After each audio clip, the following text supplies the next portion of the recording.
بسم الله الرحمن الرحيم.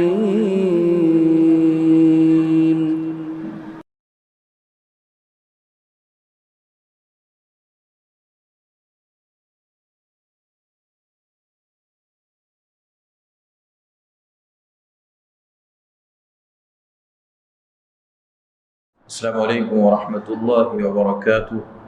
بسم اللہ الرحمن الرحیم. الحمد للہ والصلاة والسلام على رسول اللہ. اما بعد. قال النبی صلی اللہ علیہ وسلم: مروا اولادکم بالصلاة وهم ابناء 7 سنین وهم ابناء 10 سنین واضربوهم علیها وهم ابناء 10 سنین وفرقوا بینهم في المضاجع. رب اشرح لي صدري ويسر لي امري واحلل عقدة من لساني يفقهوا قولي. اللهم رب زدني علما.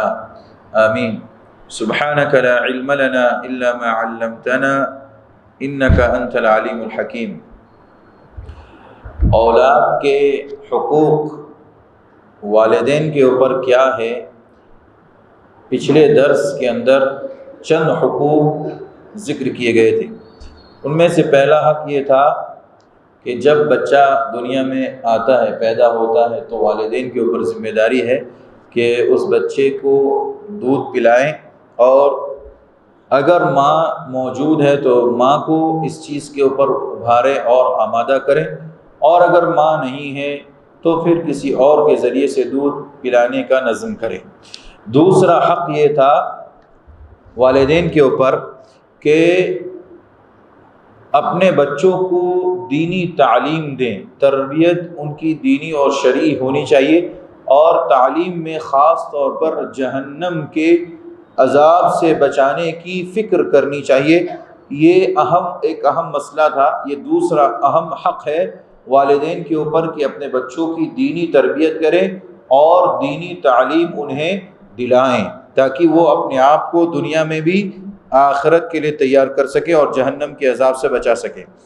اور تیسرا حق یہ تھا کہ اگر کسی کے یہاں کثرت اولاد ہے، بال بچے زیادہ ہیں، اولاد زیادہ ہونے کی وجہ سے آنے والی نسل کو قتل نہ کرے، چاہے وہ مال کی تنگی اور کمی کی وجہ سے ہو، یا غربت اور مفلسی کی وجہ سے ہو، یا ذریعہ آمدنی نہ ہونے کی وجہ سے بچوں کو قتل کرنا یہ حرام ہے، بلکہ ان کو زندہ چھوڑا جائے. اللہ تبارک و تعالیٰ نے ہر ایک کی روزی کا بندوبست کیا ہوا ہے. ہر شخص جو دنیا میں آتا ہے، ہر ایک کی روزی کا ذمہ اللہ رب العزت نے اپنے اوپر لے رکھا ہے. وَمَا مِن دَابَّةٍ فِي الْأَرْضِ إِلَّا عَلَى اللَّهِ رِزْقُهَا. اللہ نے کہا کہ روئے زمین پر ہر رینکنے والے کی رزق کا ذمہ اللہ رب العزت کے اوپر ہے. تو یہ چند حقوق پچھلے درس میں ذکر کیے گئے تھے. اسی طرح سے ایک حق یہ ہے والدین کے اوپر کہ جب بچہ 7 دن کا ہو جائے تو اس کے طرف سے ایک جانور ذبح کیا جائے. اس بچے کو، اگر بچہ ہے لڑکا ہے تو 2 اور لڑکی ہے تو 1، جسے ہم عربی زبان کے اندر عقیقہ اور اردو میں بھی عقیقہ کہتے ہیں. یہ مسنون عمل ہے. نبی صلی اللہ علیہ وسلم نے اپنے بچوں کی جانب سے، اسی طرح سے اپنے نواسوں کی طرف سے اللہ کے نبی صلی اللہ علیہ وسلم نے عقیقہ کیا، اور امت کو بھی اس بات پر ابھارا کہ جب بچہ 7ویں دن کو ہو جائے، 7 دن کا ہو جائے تو 7ویں دن مسنون طریقے کے مطابق بچے کی طرف سے عقیقہ کیا جائے. یہ والدین کے اوپر حق ہے. اگر والدین اس حق میں کوتاہی کرتے ہیں، اگر ان کے پاس استطاعت ہے، طاقت ہے عقیقے کرنے کی، تو پھر وہ گنہگار ہے، کیونکہ عقیقے کے بدلے ہر ایک جان یہ مرہون ہے، رہن میں رکھی ہوئی ہے. جب تک عقیقہ نہیں کیا جاتا وہ جان اللہ رب العزت کے یہاں سے نہیں چھڑائی جا سکتی. الا یہ کہ اگر کوئی آدمی ایسا ہے جو غریب ہے بیچارہ اور عقیقہ نہیں کر سکتا ہے، تو پھر ایسی صورت میں اس کے لیے اللہ رب العزت نے دوسرا ایک اصول ضابطہ بتایا: لا یکلف اللہ نفسا الا وسعها. شرعی احکام کا انسان کو اللہ نے اتنا ہی مکلف بنایا ہے جتنا کہ انسان کے اندر استطاعت اور طاقت ہے. اگر انسان اس چیز کی طاقت نہیں رکھ سک رہا ہے تو پھر اللہ نے اس کو اوپر اس چیز کو مکلف نہیں بنایا۔ ہاں یہ اور بات ہے کہ بعض اہل علم نے یہ جواز کا فتویٰ دیا ہے کہ اگر کسی آدمی کا بچپن میں عقیقہ نہیں ہوا، اگر وہ بڑے ہونے کے بعد اس کے والدین نے نہیں کیا تھا کسی بھی وجہ سے، اور اب وہ بڑا ہو گیا ہے، اگر وہ کرنا چاہتا ہے تو اہل علم نے اس کو جواز کی حد تک جائز قرار دیا ہے کہ ٹھیک ہے، جائز ہے، لیکن اس کو معمول نہیں بنانا چاہیے۔ اگر ہمارے پاس استطاعت تھی اور اس کے باوجود نہیں کر رہے تو گنہگار، اور اگر نہیں تھی اور اگر ہمارے پاس اب ہو گئی ہے تو ہم کر سکتے ہیں۔ اس سلسلے میں اہل علم نے جائز قرار دیا ہے، اجازت دی ہے۔ تو ایک حق یہ ہے کہ عقیقہ کیا جائے بچے کی طرف سے، یہ والدین کے اوپر حق ہے۔ اس سلسلے میں حدیث ذکر کی گئی ہے، اللہ کے نبی صلی اللہ علیہ وسلم نے فرمایا کہ الغلام مرتہن بعقیقتہ تذبح عنہ یوم السابع ویسمى ویلحق، کہ 7ویں دن بچے کی طرف سے قربانی کی جائے، ذبح کیا جائے جانور کو، اور اسی طرح سے اس کی طرف سے ایک اچھا اور پیارا سا نام 7ویں دن رکھا جائے، اس بچے کا اچھا سا نام رکھا جائے۔ یہ سنت طریقہ ہے، نبی صلی اللہ علیہ وسلم نے یہی طریقہ اپنایا، اور صحابہ نے بھی اور ہمارے سلف نے بھی۔ ایک بات اور اس عقیقے کے تعلق سے میں آپ کے سامنے واضح کر دینا چاہتا ہوں، وہ یہ ہے کہ عقیقے کے اندر بعض لوگ جس طرح سے قربانی میں حصے داری کرتے ہیں ویسے عقیقے میں بھی حصے داری کرتے ہیں۔ جیسے مثال کے طور پہ بعض لوگ جن کے پاس پورا جانور ذبح کرنے کی قربانی میں دینے کی طاقت نہیں ہے، تو وہ لوگ اسلام کے شرعی احکام کے مطابق، اسلام کے بتائے ہوئے راستے کے مطابق گائے میں یا اسی طرح سے بچڑے میں، اسی طرح سے اونٹ میں حصہ لے سکتا ہے۔ ایک حصہ لے لیا تو اس کے پورے گھر والوں کی طرف سے قربانی ہو جاتی۔ اسی کے اوپر قیاس کرتے ہو بعض لوگ اپنے تمام بچوں کو جمع کر کے رکھتے ہیں، جب 7 بچے ہو جاتے ہیں یا بچیاں یا کم و بیش 7 حصے ہو جاتے ہیں تو ایک جانور ایک قربانی کر دیتے، سوچتے ہیں کہ یہ 7 کی طرف سے ہم نے عقیقہ کر دیا۔ غلط ہے۔ عقیقے میں پارٹنرشپ نہیں ہے، حصے داری نہیں ہے۔ قربانی ایک الگ عبادت ہے، عقیقہ ایک الگ عبادت ہے۔ اور نبی صلی اللہ علیہ وسلم کا عمل بتاتا ہے، پیارے نبی صلی اللہ علیہ وسلم نے حضرت حسین کی طرف سے 2 بکرے ذبح کیے۔ اگر آپ صلی اللہ علیہ وسلم یہ ثابت کرتے کہ عقیقے میں حصے داری تھی تو آپ اپنے دونوں بچوں کی طرف سے یعنی دونوں نواسوں کی طرف سے ایک ساتھ قربانی کر دیتے، عقیقہ کر دیتے، لیکن اللہ کے نبی صلی اللہ علیہ وسلم نے ایسا نہیں کیا۔ یہ اس بات کی دلیل ہے کہ عقیقے میں حصے داری نہیں ہوتی، جان کے بدلے جان۔ اگر بچی ہے تو ایک جان دیجئے، ایک قربانی پیش کیجئے، اور اگر لڑکا ہے تو پھر 2 قربانی دیجئے، یعنی کہ 2 ذبح کیجئے جانور کو، یا تو بکرا، بکری، دمبا، بھیڑ، آپ کی زبان میں پوٹلے۔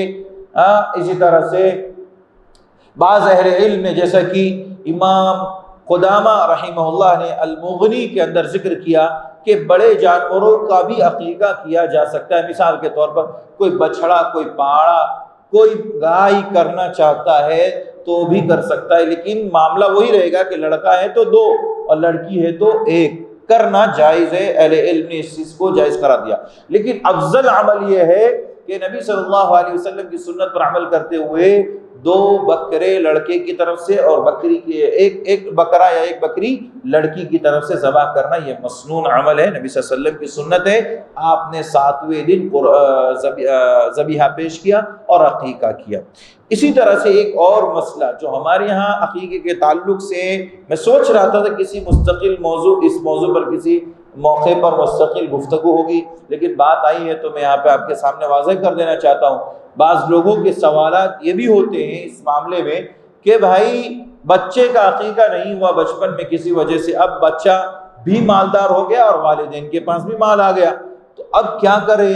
تو بچے کا ولیمہ ہو رہا ہے، بچے کا ولیمہ ہو رہا ہے، وہ بچے کا ولیمہ ہو رہا ہے تو سوچا کہ لاؤ گوشت تو کھلانا پڑے گا نا، بکری تو کاٹنا پڑے گا. اولیم ولو بشاتین، حضرت ابو عبد الرحمن ابن عوف کو اللہ کے نبی نصیحت فرمائی، کہا کہ ولیمہ کرو ایک بکری ہی صحیح. اب بکرا تو وہاں کاٹنا ضروری ہے، تو اب کیا کریں؟ مولوی صاحب فون کر کے پوچھتے، مولوی صاحب عقیقہ باقی ہے بیٹے کا کر دو، ولیمہ بھی ہو جائے گا. واہ کیسے لوگوں کی ذہنیت دیکھیے، یعنی اسلام کو کس انداز سے لوگ اپنی مرضی سے سمجھنا چاہتے ہیں، اپنی مرضی کے مطابق اسلام کے اوپر چلنا چاہتے ہیں. یہ غلط ہے میرے بھائیوں. ایسا کرنا اگر جان بوجھ کر کوئی کر رہا ہے تو گنہگار، نہ اس کا عقیدہ قبول ہوگا اور ایسا کرنے والا گنہگار ہے، کیونکہ اس نے سنت کی مخالفت کی.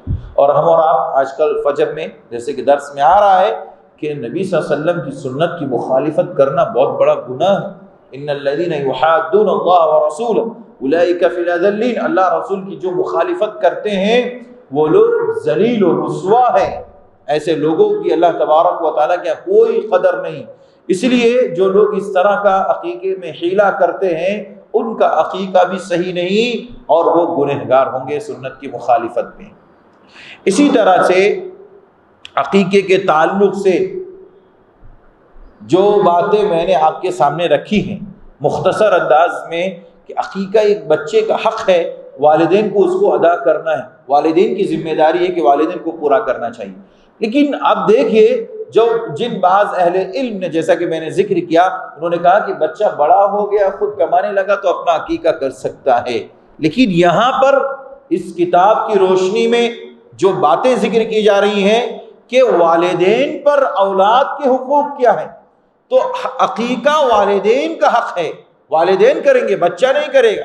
اس اعتبار سے اگر دیکھیں گے تو بڑا ہونے کے بعد اگر کوئی آدمی عقیقہ کرتا ہے مثال کے طور پہ تو والدین ہی کو کرنا چاہیے. بہتر یہ ہے کہ والدین کے حقوق میں سے ہیں ان کو ادا کرنا چاہیے بچوں کے حقوق، تاکہ وہ گنہگار نہ ہو.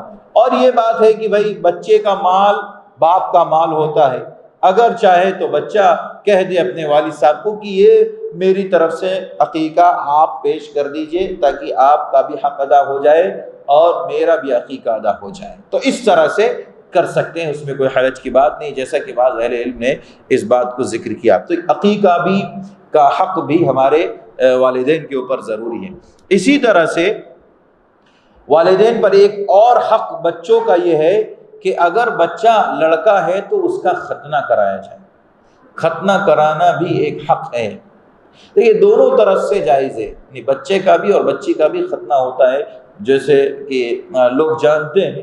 بہرحال لیکن لڑکے کا جو ختنہ کا حق ہے وہ والدین کے اوپر ہے. بچپن میں بچے کا ختنہ کرایا جائے. کیوں کرایا جائے؟ صحیح بخاری اور صحیح مسلم کی روایت ہے، اللہ کے نبی صلی اللہ علیہ وسلم نے فرمایا، کہا کہ الفطرۃ خمس، فطرت 5 چیزوں میں، 5 چیزوں کا نام فطرت ہے. کیا ہے؟ الختان، پہلے نمبر پر ختنہ کرانا، یہ فطرت میں ہے. انسان کی فطرت سلیمہ یہ ہے کہ ختنہ کرایا جائے. نمبر 2 الاستحداد، استحداد کہتے ہیں زیر ناف کے بال کو کاٹنا. وقص الشوارب، مونچھیں تراشنا، مونچھوں کو بڑا بڑا رکھنا، اور ویرپن جیسے لوگ بن کر کے، اور نہ جانے کون کون سے لوگ دنیا میں بڑی بڑی مونچھیں رکھ کر کے اپنا سکہ جمانے کی کوشش کرتے ہیں. دراصل وہ لوگ فطرت کے خلاف کام کر رہے ہیں. بڑی مونچھیں رکھنا یہ یہودیوں کی علامت، مسلمان کی علامت پہچان یہ ہے وہ مونچھیں تراشتا ہے، کاٹتا ہے. اسی طرح سے چوتھی چیز وتقلیم الاظفار، جو ناخن ہمارے ہاتھوں میں ہیں اور جو پیروں کے ہیں ان کو تراشنا اور کاٹنا، یہ بھی فطرت میں. بڑے بڑے ناخن رکھ کر کے لوگ جو چلتے ہیں، اور آج کل تو فیشن بنا ہوا ہے، غیر مسلموں کی جو فیشن تھی یا ان کا جو طریقہ تھا مسلمانوں نے اپنا لیا. آخری جو انگلی جس کو کانی انگلی بولے آخری انگلی بولتے ہیں، چھوٹی انگلی بولتے ہیں، اس میں ایک انگلی کا جو ناخن ہے وہ بڑا رکھتے ہیں. کیوں ناخن بڑا رکھتے ہیں؟ کبھی کسی سے لڑائی جھگڑا ہوا تو اسی سے نوچ سکتے ہیں. یہ تو درندگی ہوئی، یہ درندگی ہے، اور درندہ اللہ کی نظر میں مبغوض ہے، ناپسندیدہ ہے. گرچہ اللہ نے اس کو پیدا کیا لیکن درندے اللہ کی نظر میں پسندیدہ نہیں ہیں. انسان بن کر کے زندگی گزارنا ہے تو مشابہت ایک تو درندے کی ہے، دوسری چیز فطرت کے خلاف ہے۔ بڑے بڑے ناخن رکھنا فطرت سلیمہ کے خلاف ہے، اس لیے ہمیں اور آپ کو اس بات کی طرف بھی دھیان دینا چاہیے۔ ناخن اگر بڑے ہو جائے ہفتے بھر میں تو میں سمجھتا ہوں اتنے بڑے ہو جاتے ہوں گے کہ اتنے میں ہم کاٹ سکتے ہیں، اور جیسا کہ ہم لوگ جانتے ہیں کہ جمعہ کے دن کی مسنون اور سنتوں میں سے لوگ عام طور پہ شیئر کیا کرتے ہیں، جمعرات آ جاتا ہے رات میں ہی شروع ہو جاتے ہیں جمعہ کے مسنون اعمال یہ ہیں، ہے نا، اس میں ناخن تراش کا بھی ایک لوگو یا اس کا ایک فوٹو لگا دیتے بتانے کے لیے کہ ناخن بھی کاٹنا ہے۔ تو بہرحال ہفتے بھر میں صفائی ہو جائے تو بہتر ہے، اور دونوں چیزوں کی سب چیزوں کی صفائی ہفتے بھر میں ہو جائے تو بہرحال آمنا صدقنا، انسان کو اس کے اوپر عمل کرنا چاہیے، یہ فطرت سلیمہ کو باقی رکھنا چاہیے۔ اور پانچویں چیز ونطف الابط، ابط کہتے ہیں بغل کے بال، جو ہمارے بغل میں بال اگ آتے ہیں جوانوں کے، ان بالوں کو اکھاڑنا۔ اب سوال کر سکتے ہیں یہاں تو اکھاڑنا، نطف کہتے ہیں اکھاڑنے، کیا اکھاڑا جائے گا یا کاٹا جائے گا؟ دیکھیں اصل مقصود کیا ہے، اصل مقصود صفائی۔ اب آپ اس کے لیے کوئی بھی چیز استعمال کیجئے، اکھاڑیے یا تراشیے یا کاٹیے یا لوشن وغیرہ کا استعمال کیجئے یا موسیٰ کا استعمال کیجئے۔ موسیٰ کس کو بولتے جانتے آپ لوگ؟ اسطورہ کو موسیٰ بولتے۔ موسیٰ کا عربی میں اردو میں جو معنی ہوتا ہے موسیٰ، موسیٰ علیہ السلام جو موسیٰ نبی تھے تو موسیٰ، لفظ موسیٰ کو اسطورہ کہا جاتا ہے، اردو زبان میں اسطورہ کہا جاتا ہے۔ موسیٰ کا استعمال کیجئے، مہذب الفاظ ہے ہمارے یہاں، موسیٰ، اس کا استعمال کیجئے۔ بہرحال مقصود اصل کیا ہے؟ صفائی ہے، صفائی ہے، کیونکہ صفائی آدھا ایمان ہے، اور یہ فطرت میں سے 5 چیزیں فطرت میں سے ہیں۔ تو بہرحال ان میں سے جو ایک ہے وہ ہے ختنہ کرانا۔ والدین کے اوپر ذمہ داری ہے کہ وہ اپنے بچوں کا ختنہ بچپن میں کرا دے۔ غیر مسلموں کے یہاں ختنے کا کوئی رواج نہیں ہے نا، غیر مسلموں کے یہاں ختنہ نہیں ہے، اس لیے کہ وہ لوگ فطرت کے خلاف ہے، اور ہم مسلمان فطرت کے مطابق زندگی گزارتے ہیں، لہذا ہمارے یہاں یہ چیز ہونی چاہیے، یہ ایک حق ہے۔ اسی طرح سے ایک اور حق والدین کے اوپر یہ ہے کہ والدین بچوں کے درمیان انصاف کرے۔ اگر کسی کو عطیہ، ہدیہ، گفٹ دینا اپنی حیاتی میں، اپنی زندگی میں، تو برابر سرابر دیا کرے، نا انصافی نہ کرے۔ نعمان بن بشیر رضی اللہ عنہ ایک صحابی رسول ہیں، انہوں نے اپنے ایک بچے کو زیادہ دینے کا ارادہ ہے۔ ہوتا ہے نا والد کے قریبی بچوں میں سے کچھ بچے ایسے ہوتے ہیں جو والد صاحب کے بہت قریبی ہوتے ہیں، بہت محبوب ہوتے ہیں، کچھ والدہ کے بہت محبوب ہوتے ہیں۔ تو ایسی صورت میں نعمان بن بشیر رضی اللہ عنہ صحابی نے اپنے ایک بچے کی طرف کچھ زیادہ دینے کا ارادہ کیا، یعنی خواہش زائد۔ اللہ کے نبی نے کہا اعدلوا، انصاف کرو، انصاف کرو اپنے بچوں کے درمیان، ہدیے تحفے میں بھی انصاف کرو۔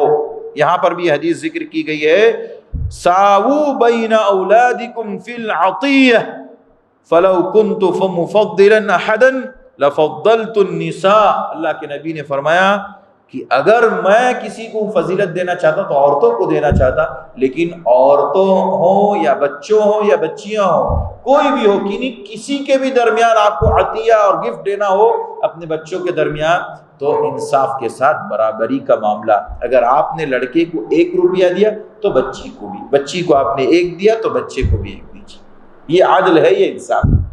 نہیں یہ بیٹا ہے نا 10 روپیہ کھاتا، یہ بیٹی ہے نا 1 روپیہ کھاتی، ہاں استعمال کرتی، یوز کرتی، اس لیے بیٹی کو 1 بیٹے کو 10، نا انصافی ہو جاتی۔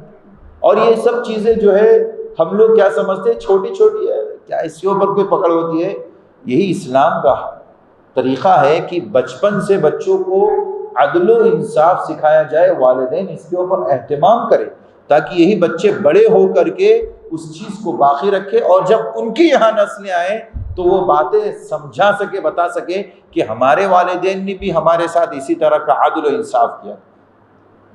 1 روٹی آئے تو آدھی روٹی، 1 شورما لائے تو آدھا شورما ایک بچے کو آدھا شورما، ایک بچے نہیں، ایک بڑا ہے تو ایک بڑا کھاتا، اکھا کھاتا، پورا کھاتا، اور چھوٹا ہے تو اس کو آدھا دیا جائے، تو یہ ناانصافی ہے۔ عدل کرنا ضروری ہے۔ البتہ اگر والدین کا انتقال ہو گیا، والد صاحب نے کچھ پراپرٹیاں چھوڑی ہے، ورثہ چھوڑا ہے، ترکہ چھوڑا ہے، اب اسلام کا حکم وہاں پر آئے گا۔ قرآن نے کہا یوصیکم اللہ فی اولادکم للذکر مثل حظ الانثیین، اللہ نے کہا کہ اگر لڑکا ہے تو لڑکی کے مقابلے میں 2 حصہ ملے، لڑکی کو 1، لڑکے کو 2 حصہ، یہ اسلام نے بتایا ہے۔ اب وہ وراثت میں سے ملے گا، لیکن حیاتی میں، زندگی میں دینا ہے تو برابر سب کو برابر دیا جائے گا۔ تو یہ ایک حق تھا جو والدین کے اوپر، اس کو ہم سب کو جاننا ضروری ہے۔ اسی طرح سے ایک حق یہ ہے کہ بچوں کی جہاں تعلیم و تربیت ہمیں کرنی ہے، وہاں انہیں عبادت پر بھی ابھارنا، یہ بھی ایک حق ہے۔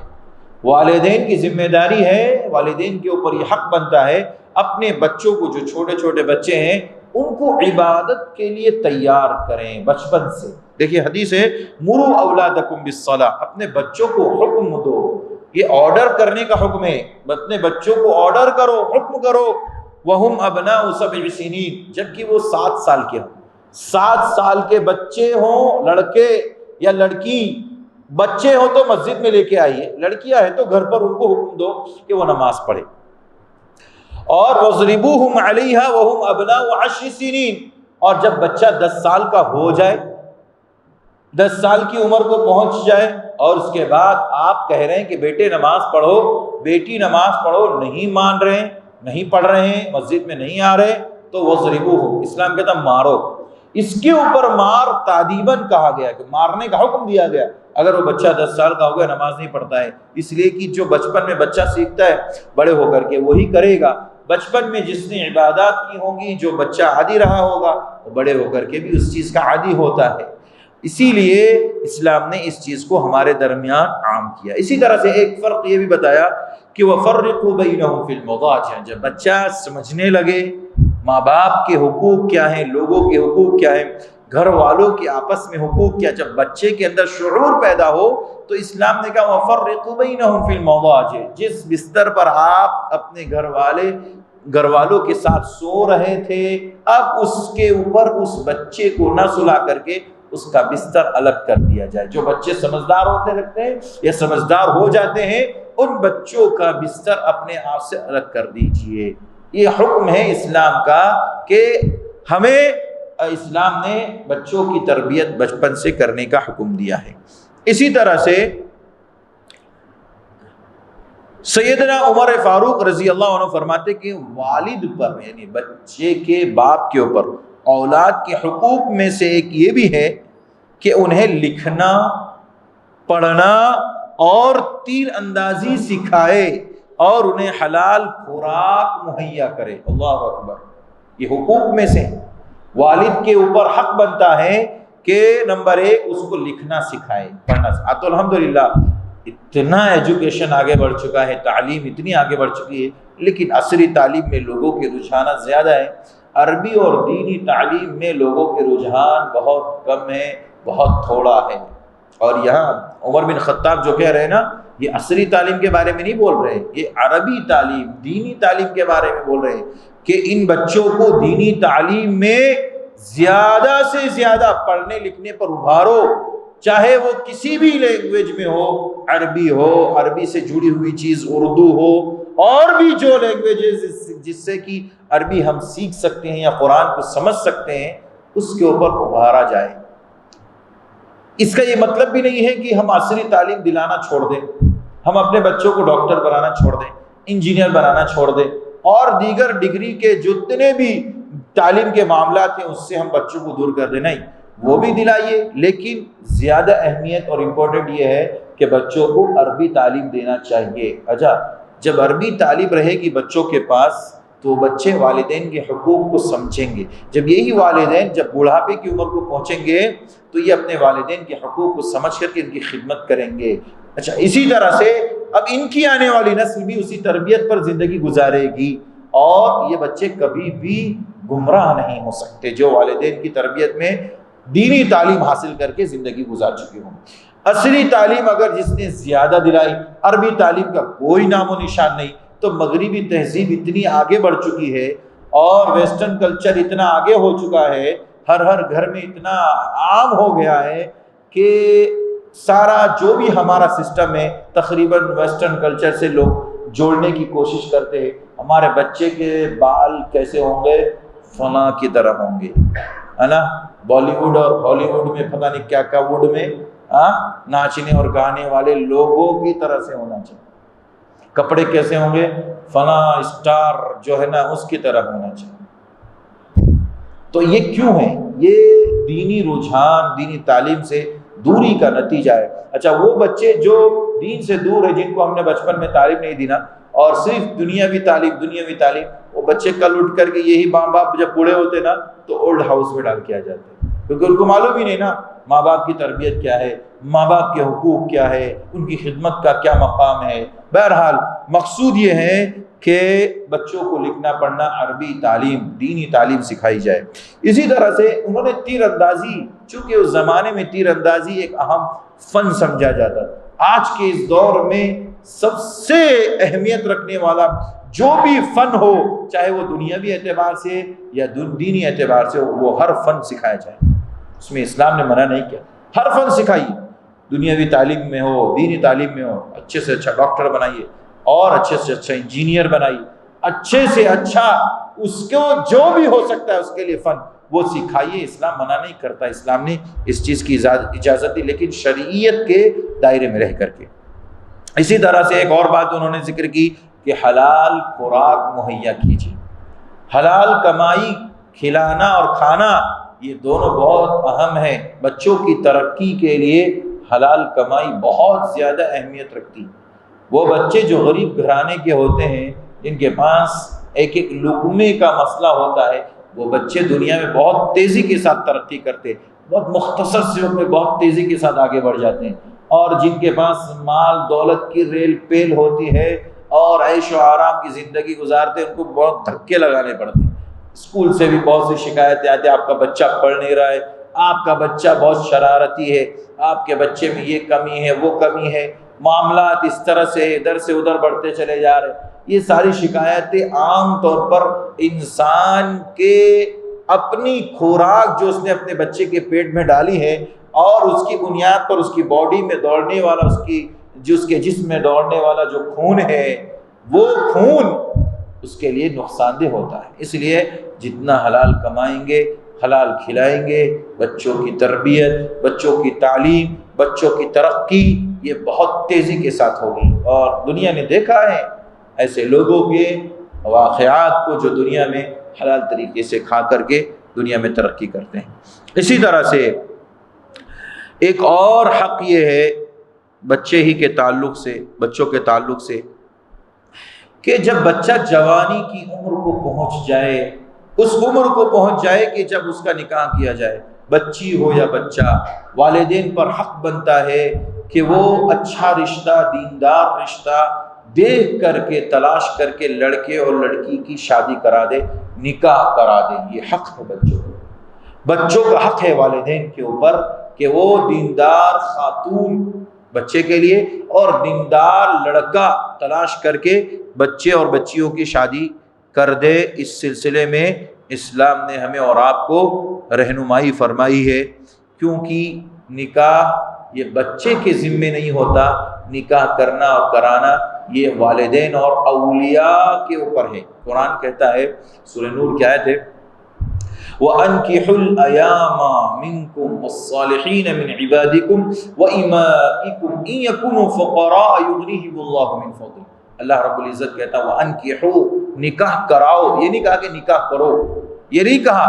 قرآن میں کہیں پر بھی آپ کو یہ نہیں کہا گیا کہ نکاح کرو، خود کرو، ایسا نہیں، نکاح کراؤ۔ کیا مطلب ہے؟ اولیاء کو مخاطب کیا جا رہا ہے کہ باپ ہو، ماں ہو یا گھر کے اور گارجین اور ذمہ دار ہو، ان کی ذمہ داری کہ اپنے بچے، اپنے ماتحت پلنے والے بچے بچیاں یا قریبی رشتہ داروں میں سے، جیسے ہو سکتا ہے نا کہ بھائی کے، چچا کے، جو ان کے کفالت میں ہوتے ہیں، ان کے اسی طرح سے غلام اور لونڈیاں ہیں، ان کے بارے میں کہا گیا کہ ان کا نکاح کراؤ۔ تو نکاح کرانا، یہ نکاح کرنا اور کرانا شادی کا یہ حق جو ہے یہ والدین کے اوپر ہے۔ اچھا اگر کسی کے والدین ہے ہی نہیں، دنیا میں نہیں ہے، تو پھر کون؟ اب دیکھ لیں گے، اگر بچہ بڑا ہے، سمجھدار ہے، خود کما دھما کر کے اپنی زندگی گزار رہا ہے، تو وہ انسان خود کسی اپنے قریبی رشتہ دار کو بڑا بنا کر کے، وکیل اور کفیل بنا کر کے وہ اپنی شادی کر سکتا ہے۔ لیکن بچی کے تعلق سے ولی کا ہونا شرط اور ضروری ہے۔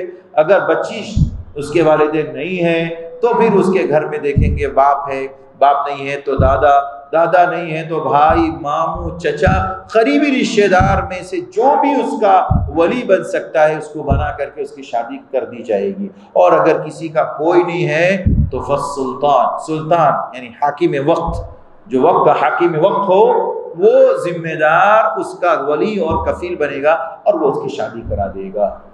اچھا اس مسئلے میں ایک اور بات آتی ہے، جیسا کہ ہم جس شہر میں رہتے ہیں، یہ جو علاقہ ہے تلنگانہ، آندھرا وغیرہ کا، ادھر نان مسلم بھائیوں کا یعنی غیر مسلم بھائی بہت سے اسلام قبول کرتے ہیں، دائرے اسلام میں آتے ہیں، سب کچھ چھوڑ کر کے آ جاتے ہیں۔ اب ان کا تو نہ کوئی ہے، نہ بہنیں بھی آتی ہیں اور بھائی بھی آتے ہیں، تو بھائیوں کا تو مسئلہ نہیں ہے، وہ اپنی شادی کر سکتے ہیں، خود اپنا کفیل بن سکتے ہیں، لیکن بہنوں کا کیا کریں گے؟ تو بہنوں کے تعلق سے وہی حکم ہوگا کہ اگر کوئی آدمی ان کی ذمہ داری اور کفالت لے لے، یا میری رائے کے مطابق بہتر جو ہے، جو چونکہ حاکم وقت ہے نہیں، اسلامی حکومت نہیں ہے، اب جو ذمہ دار ہے، جو ذمہ دار کون سے ذمہ دار؟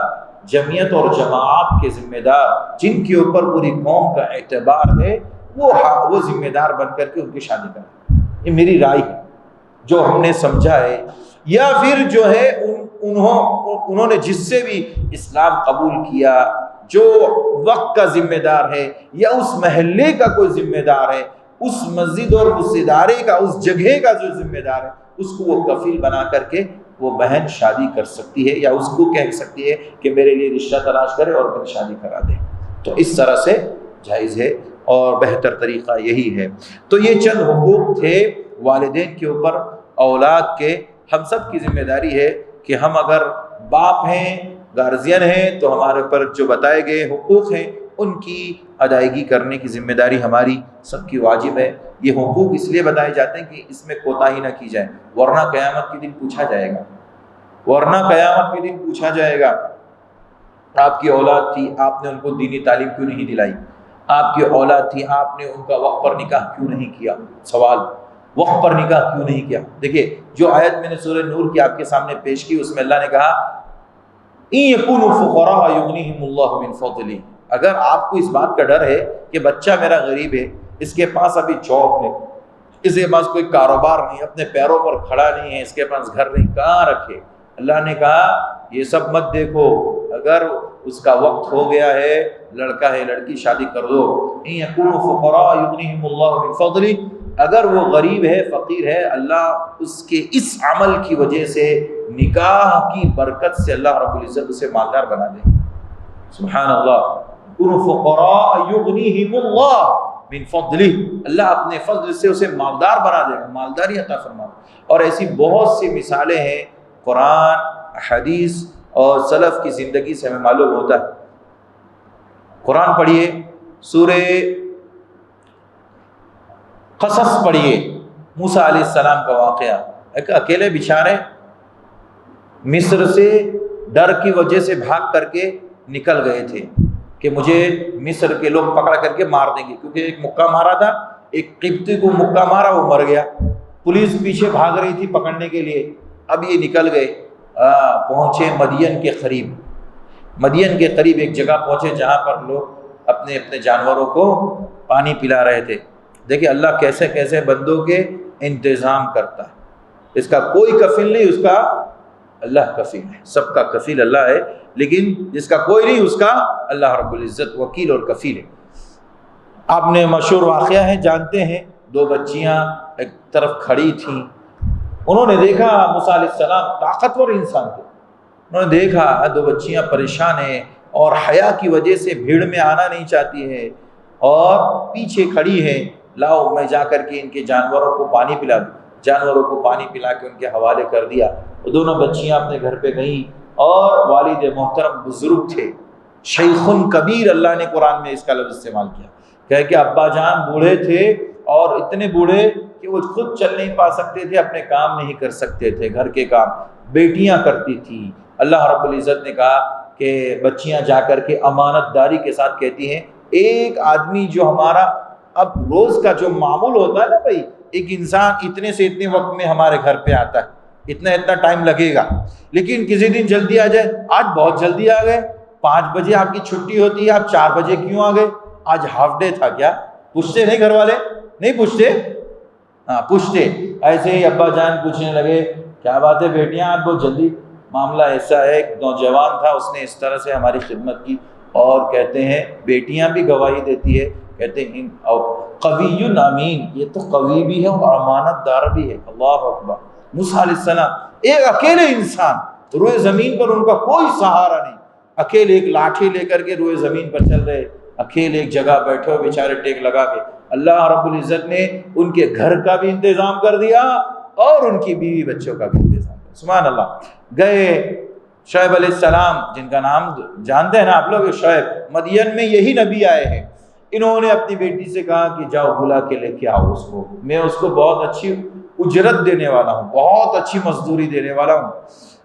آئے گھر پہ، دیکھ سمجھ گئے شعیب علیہ السلام یہ بڑا امانت دار انسان ہے، قوی اور مضبوط طاقتور انسان ہے، میرے گھر کے سارے کام ہو جائیں گے، بچیوں کو باہر جانے کی، بچیوں کی عزت کی حفاظت کی ذمہ داری باپ کی ہے، باہر نہیں جانا پڑے گا۔ چنانچہ کہا کہ انی ارید ان انکح، میں آپ کے ساتھ اپنی ایک بیٹی کی شادی کرنا چاہتا ہوں۔ آہا سبحان اللہ، کتنی عظیم بات اللہ رب العزت نے کہا کہ یہ اتنا عظیم تحفہ ہے، جس کو ملتا ہے وہ آدمی چمک جاتا ہے۔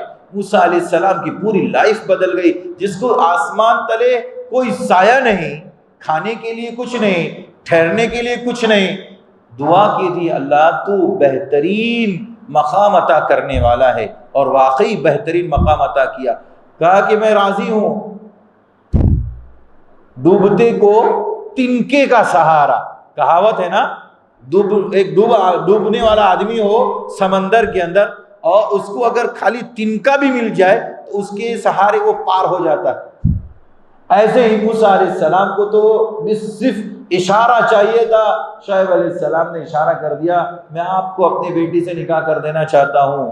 کہا کہ وکیل کون بنے گا، گواہ کون بنے گا؟ اللہ رب العزت، وہ ہمارا وکیل ہے۔ اللہ اکبر۔ اس کی نگرانی میں یہ نکاح ہوا۔ میں نے کیا بتایا کہ نکاح سے برکتیں ہوتی ہیں۔ موسیٰ علیہ السلام نے کہا ٹھیک ہے، بچی کی مہر کیا ہے؟ کہا مہر یہ ہے کہ میں 10 سال آپ کے گھر پہ رہوں گا۔ اللہ اکبر، 10 سال آپ کے گھر پہ میں رہوں گا، یہی بچی کی مہر ہے۔ 10 سال برا، پہلے 8 سال کی بات ہوئی، بعد میں انہوں نے 10 سال کرا لیا، مزید 2 سال بڑھا کر۔ سسرال میں رہنا کوئی بری بات ہے؟ بری قباحت کی کوئی بات نہیں ہے، سسرالی رشتے کو بھی باقی رکھنا ہے، اور ان کی خدمت کرنا بھی داماد کی کیا ہے، ذمہ داری ہے۔ لوگ یہ سمجھتے کہ نہیں سسرال میں جانا، یہ بار بار جانے سے بے عزتی ہوتی ہے، عزت کم ہو جاتی ہے، یہ بیوقوفی ہے۔ اسلام نے ایسے کئی واقعات ذکر کیے جس میں پتہ چلتا ہے کہ بہت سے غریبوں کو اللہ نے دنیا میں ترقی عطا فرمائی۔ ان میں سے ایک حضرت موسیٰ علیہ السلام ہے۔ 10 سال کے بعد پھر واپس مصر کی طرف نبوت کا عظیم سرمایہ لے کر کے مصر فرعون کے پاس پہنچے تھے۔ اس کے بعد نبی بنائے گئے، پہلے نبی نہیں تھے۔ یہ ایک واقعہ ہے قرآن کے اندر، اور حدیث میں ہم جانتے ہیں نبی صلی اللہ علیہ وسلم کی پوری لائف، ایک یتیم بچے تھے، پہلے نبی کی کوئی حیثیت تھی کچھ نہیں، لوگ ان کو یتیم سمجھتے تھے، لیکن اللہ رب العزت نے یتیمی کے باوجود آپ کو دھیرے دھیرے ترقی عطا کی۔ آپ تجارت کرتے تھے امانت داری کے ساتھ، آپ کی تجارت اتنی مشہور ہو، دیکھیں سچائی میں اور امانت داری میں بہت طاقت ہے۔ آپ خفیہ طور پر کر رہے ہیں، آپ کا معاملہ آپ کا رب کا معاملہ ہے اور کسٹمر کا معاملہ ہے، آپ کی تجارت میں واقعی یہ چیز ہے تو دنیا میں اللہ رب العزت آپ کی تجارت کا بول بالا کر دے گا۔ ہر گھر میں آپ کی تجارت کی بولی لگے گی۔